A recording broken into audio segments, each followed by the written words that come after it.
Hi, this is Vicki from Learning Home Volunteers, and welcome to our Learning All Things Letters. Learning the alphabet is the beginning of your little one's reading journey. Learning to recognize upper and lowercase letters, the sounds that they make, gives your little one the tools they need to learn how to read. And learning to read and write allows them through books to learn something new, take a journey to a new place, or their imagination through a story, or the other way around, which is to write and share what they have learned, or build a story or write a story from their imagination. Now, sadly, many children, especially English language learners, enter kindergarten without their foundational skills. Only 25% of English language learners are able to recognize all their letters, know the sounds they make, and be able to write the letters. And we know that you're working with your little ones to make sure that they will have the skills about knowing their letters. And to support you, we've crafted this session to explore letters through play with lots and lots of different ways to get your child interested. One of the ways is to help your child see them. You have letter cards, but letters can be found in signs, in businesses. They're found in important warning signs. They're found in books, obviously, and even labeling signs for where you could find different goods in the store. Is your child actually looking at these? Can they point out the letters that they find? Make it a game to find an I or a B as you walk from place to place. I bet you're going to see more and more letters as you look. Well, let's get started. We have 3 great books about letters. All the books have letters in them, of course. But we're hoping to make letters a little bit more fun. Our first book is actually Alphabet Under Construction, and it's about a mouse who makes each letter one at a time. It's written and illustrated by Denise Fleming, a lovely children's writer that I think we'll see more of in our stories coming up.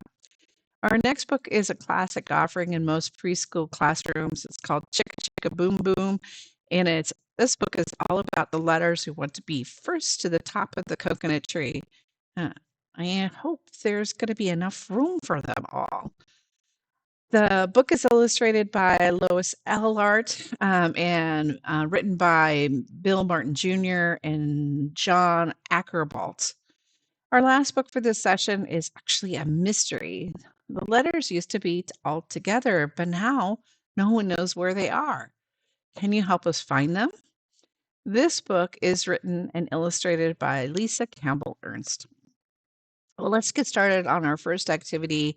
This is activity number 1. P is for pizza. And I'm so excited because your little learner is going to make dinner or maybe lunch. Pizza.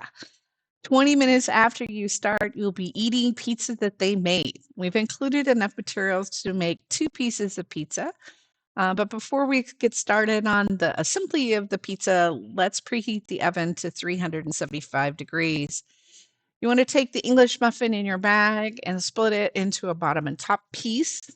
Put the English muffin top and the bottom each on a foil that we've actually provided, and put these on your baking sheet. You want to spread the pizza sauce on the English muffins, add your cheese, and add your toppings. Now, we provided some pepperoni, but I love onions, peppers, mushrooms, olives, whatever you and your child actually like.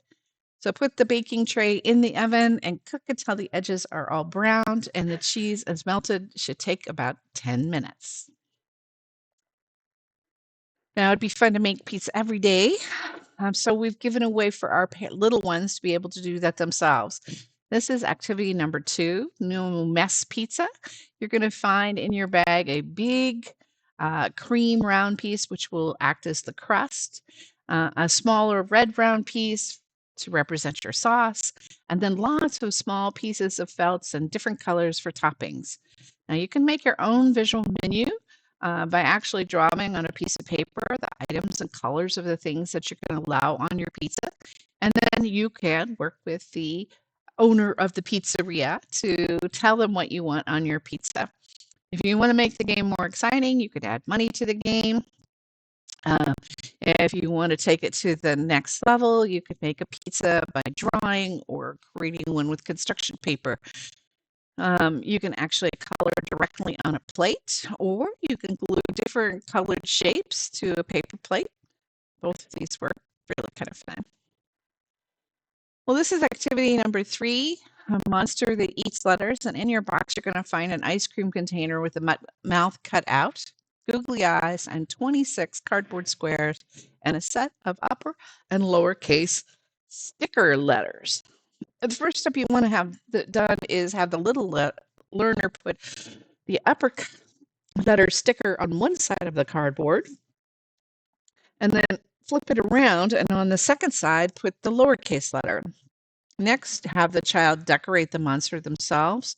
We provided eyes, but they can use markers and crayons and yarns and other items to make their monster itself.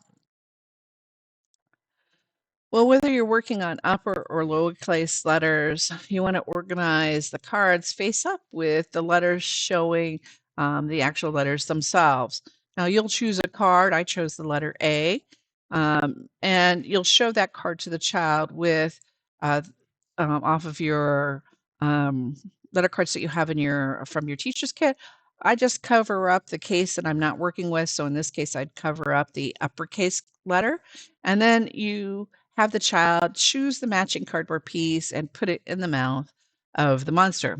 Now, me, because I think it's fun, I like to make eating sounds when they do that. Yum, yum, letter A. Ooh, love those A's. It's easier to work on one case at a time. And when they master that, then you can have them find the cardboard pieces not laid out and not really paying attention to case itself. This is activity number 4, rainbow names. Rainbow names is always a fun activity, and I've seen it done so many ways. I've seen it done with stickers like we're seeing here, or torn paper like we're seeing with placing torn paper on a handwritten letter like we see here. I've seen it, printed name with shapes being put on top. But what we're going to do is actually use the paper provided and write the child's name as big as it will fit. And then with a glue stick, they can trace the letter and then put the mosaic paper squares on with the glue. Fun, right? Well, this is actually the last activity for this week, so I'll talk to you next week.